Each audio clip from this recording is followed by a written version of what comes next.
Samsung Galaxy M62 benchmarked with Galaxy Note10's chipset. It looks like the Samsung Galaxy M62 will be similar to the F62, perhaps even identical.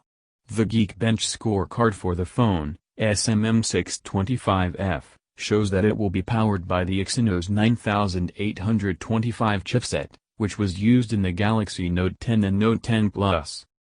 This 7nm chip features 2 custom M4 cores, 2.73 GHz, 2 Cortex-A75 cores, 2.4 GHz, and 4 A55s, 2.0 GHz, along with a Mali-G76 MP12 GPU and a built-in LTE modem. The benchmark is showing 6 GB of RAM.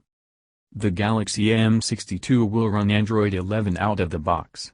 From FCC documents we know it will have a massive 7000 mAh battery, the same power pack that as used in the Galaxy M51, in fact, a BM415 It seems that the M62 is cobbled together from existing parts. Thank you for watching. Please like and share and subscribe.